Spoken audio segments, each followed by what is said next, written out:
नमस्कार. मी रमाकांत हासगुडे आणि आपण पाहताय आवाज जनतेचा रोखोक जनता न्यूज चॅनल. तर सध्या आपण आलेलो धाराशिव जिल्ह्यातील एक ऐतिहासिक नगरी असलेलं तेर या ठिकाणी सर्व संतांचे परीक्षक म्हणून ज्यांची ओळख आहे असे ज्येष्ठ संत गोरोबा काका आणि त्यांचं मंदिर या तेरमध्ये आहे. आणि या ठिकाणी तीर्थक्षेत्र विकास कामामधून हे मंदिराचे विकास कामं चालू आहेत. आणि या ठिकाणी मुख्य प्रवेशद्वार जे असते ते महाद्वार म्हणून त्याला ओळखलं जातं. आणि महाद्वाराची दिशा कोणती असावी हा मुद्दा तेरमध्ये वाढलेला आहे. महादेव खटावकर जे माझे सरपंच आहेत आणि संत गोरोबा काका हे कुंभार समाजाचे होते आणि महादेव खटाकर हे पण कुंभार समाजाचे आहेत. तर त्यांनी जे आता प्रशासक महाद्वाराची दिशा दक्षिणेकडे तोंड करून महाद्वाराचं बांधकाम करत आहेत, तर त्याला त्यांनी विरोध केलेला आहे. आणि हिंदू परंपरेप्रमाणे किंवा वास्तुशास्त्राप्रमाणे ही महाद्वाराची दिशा महाद्वार हे पूर्व बाजूला असावं असं त्यांचं मत आहे. आणि त्यांनी बांधकाम तात्काळ थांबवा म्हणून कलेक्टरला निवेदन दिलेलं आहे. आणि जर ते बांधकाम नाही थांबवलं तर 2 एप्रिलला आमरण उपोषण करायला कलेक्टर ऑफिस समोर ते बसणार आहेत. तर त्या संदर्भामध्ये आपण आज चर्चा करणार आहोत. संत गोरोबा काकाचं मंदिर जिल्ह्यामध्ये एकमेव तेरला आहे आणि त्यानंतर या वाणीवाडी या ठिकाणी.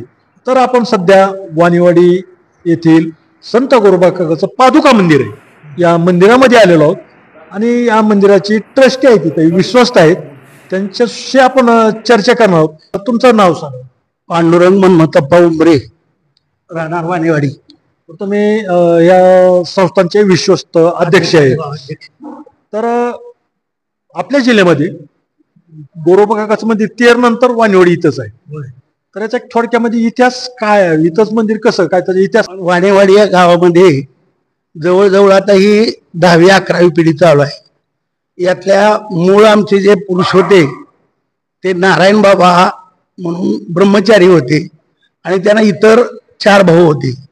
त्याच्यामध्ये पाटलाचा एक वाडा आहे, एक मधला वाडा आहे, एक कारभारी वाडा आहे, एक पिंपळाचा वाडा आहे व इतर सर्व गावकरी आहेत.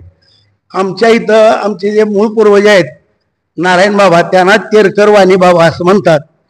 त्यांच्या ब्रह्मचर्याच्या आणि अखंड ज्ञानेश्वरी वाचण्याच्या याच्यामध्ये गोरोबा काकांचा त्यांना दृष्टांत झाला.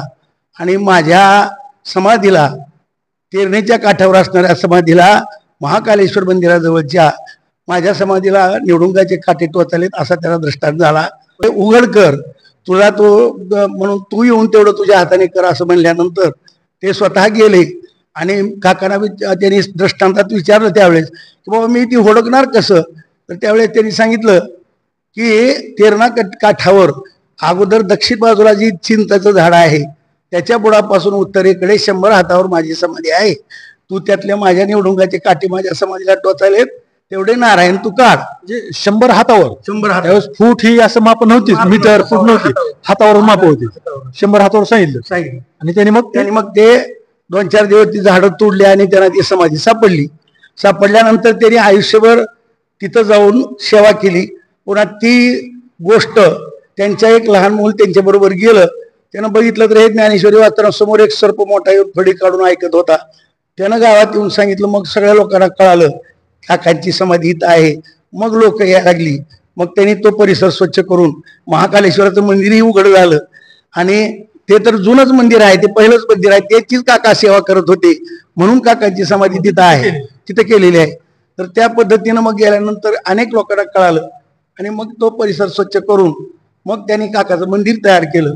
आणि मंदिर केल्यानंतर पुन्हा कालांतराने रामजी बाबा म्हणून त्यांचे पुतणे होते, त्यांनी बापूजी पाटील इंगरीकर, पुन्हा कुलकर्णी काका, बोरगावकर या सर्व मंडळींनी आणि तेरकर मंडळींनी सर्वांनी मिळून तिथं सभा मंडप मंदिराचं सेवा 60-70 वर्षापर्यंत अखंड चालू होती. पण नंतर काही गावातल्या भांडणामुळे इथून सेवा आम्ही तिथं जाऊन करत असताना बी काय मारामारी झाल्या, काही लोकांना मारलं, त्याची कोर्टात केस गेली. त्यावेळेस आमच्याकडे निजामशाही मोगल साम्राज्य होतं आणि ती केस हैदराबाद हायकोर्टाकडे गेली. पुन्हा भारत स्वतंत्र 1949ला 47ला झाल्यावर ती केस मुंबई वर्ग झाली आणि तिथंही वाणीवाडीसारखा निकाल लागला. पण आमच्या गावाची लोकसंख्या फार कमी असल्यामुळं फक्त बाबा काकांची आपण सेवा करतोय म्हणून पादुका ज्या होत्या त्या पादुकाचं मंदिर वाणीवाडीत बांधलं आणि ते मंदिर बांधून जवळजवळ 50 वर्षाच्या अगोदर तेरचा सगळा व्यवहार हीच लोक जाऊन करत होती. तेरची लोक मंदिरातलं जे काही व्यवस्थापन होतं वानवडची लोक करत होती. मग ते त्या ठिकाणचं व्यवस्थापन करत होती. नंतर ती जास्त भांडण झाल्यानंतर पुन्हा वाणीवाडीतच आम्ही काकांच्या पादुकाचं मंदिर जे पूर्वजांनी बांधलं त्याचा सभामंडप वगैरे केला. काकांच्या मूर्त्या केल्या. एक पितळी मूर्ती आहे, एक चांदीची मूर्ती आहे. नंतर पालखी आम्ही केली. बरं एक मला सांगा, आता हे तुमचं प्रवेशद्वार आहे मंदिराचं, हो, हे पूर्व बाजूला आहे. तर त्याबद्दल तुम्हाला काय वाटतं की महाद्वार कोणी असावं? बरं आपलं कसं आहे, हिंदू संस्कृती आहे, हिंदू परंपरा, वास्तुशास्त्र, ह्या नियमानं काय वाटतं तुम्हाला? काकांनी जो निर्णय घेतला तोच योग्य आहे. काकांच्या मंदिराचं किंवा कोणत्याही मंदिराचं पूर्वेकडेच प्रवेशद्वार असतं आणि महाद्वार सुद्धा पूर्व दिशेलाच असतं आणि ते करणं आवश्यक आहे. त्या खटावकरांनी मानलेलं काही चुकीचं नाही ती गोष्ट, त्या सरपंचांनी वगैरे म्हणलेलं आहे ती. आणि आमची सुद्धा इच्छा आहे की त्यांनी दक्षिणेकडे तोंड करू नये. दक्षिण दिशेलाही जागा जरी असली तरी पूर्व दिशेलाही जे मुख्य द्वार आहे त्या पूर्व दिशेला शिल्लक आहे, तिथं महाद्वार करण्या एवढी जागा शिल्लक आहे. आता सुद्धा तिथं शिल्लक आहे, त्याच्यामुळं पूर्वेकडे करणं जरूर आहे. वास्तुशास्त्र हे म्हणते त्या नियमानं काय म्हणू? वास्तुशास्त्राप्रमाणे सुद्धा पूर्वेकडेच महाद्वार असलं पाहिजे. वास्तुशास्त्र तेच सांगतं ना, हिंदू धर्म संस्कृतीमध्ये कुठलीही मंदिरं जिथं फारच अडचण आहे तिथं उत्तरेकडे तोंड असेल, पण जिथं काहीच अडचण नाही तिथं पूर्वेकडे करायला काहीच अडचण नाही. तेरमध्ये तर करायला काहीच अडचण नाही. ते बोललंय ती योग्यच आहे. गावाने विरोध केला त्यांनी ऐकलं पाहिजे आणि ते बंद करून पूर्व दिशेलाच केलं पाहिजे. त्या खटावकरांच्या विषयाला आमचं सहकार्य सगळ्याच सर्व भाविकांची इच्छा आहे की पूर्वद्वारालाच झालं पाहिजे, दक्षिण द्वाराला करणं योग्य नाही. आणि त्यांना आमची संमती आहे खटावकराला पूर्व दिशेलाच ते महाद्वार झालं पाहिजे. मामा तुम्ही एक सांगा, तुमचं वय किती आता? माझं वय 81 वर्ष आहे. 81. काकाची सेवा कधीपासून करता? मला चांगलं कळाल्यापासून मी जवळपास 50 ते 55 वर्ष झाली इथं पंच म्हणून मी आहे आणि ट्रस्ट मध्ये मी अजून आहे. आणि दररोजची सेवा महिन्याला करतोय. दररोजची सेवा हरिपाठ घेतोय, भजन करतोय, दर्शनाला दर होते. हे माझी सर्व सेवा चालू आहे. बरं, आता हे सेवा चालू आहे. आता मी सांगितले तेरमध्ये महाद्वाराचा प्रश्न असा उभारलाय, दिशा कोणती याच्यावर. हो, तर त्याच्याबद्दल तुम्हाला काय वाटतं, कोणत्या दिशेला हो काय? मी तर जवळपास आतापासून पाहिले की 30 दशकाला की हिंडलेलं आहे. त्या ठिकाणचे पूर्ण दरवाजे महाद्वार पूर्वेला आहेत. आणि मला सुद्धा अजून सुद्धा वाटतं आमच्या गावात सुद्धा आहेत ते सुद्धा पूर्वेलाच आहे आणि तेरचं पण सुद्धा पूर्वेला होणं योग्यशीर आहे. बरं, आपलं नाव सांगा. राजेश्वर महाराज रोंबरे. आणि आता हे आपली चर्चा झाली, तुम्ही ऐकली, तर आता महाद्वाराविषयी काय वाटतं तुम्हाला? महाद्वार हे पूर्वेकडेच राहावं मंदिराचं कुठल्याही. खटावकरचं नियोजन योग्यच आहे दिलेलं. पाठिंबा आहे आमचा. तुम्ही काय चौकदार आहेत? विनेकरी सचिव आहे ट्रस्टचे सचिव, ते अध्यक्ष आहेत, तुम्ही सचिव. आता हे बराच वेळ विषय झाला आपला प्रवेश महाद्वाराचा. तुम्हाला काय वाटतं महाद्वार पुण्या बाजूला? महाद्वार हे पूर्व दिशेलाच आहे. आता आम्ही तीर्थक्षेत्र बरोबर 1 महिना केला तर प्रत्येक ठिकाणी आम्हाला महाद्वाराची दिशा पूर्व दिशेलाच आहे. त्याच्यामुळे हे पूर्व दिशेला होणं गरजेचं आहे. या ठिकाणी एक जुने सगळ्यापेक्षा वयस्कर वारकरी संप्रदायातले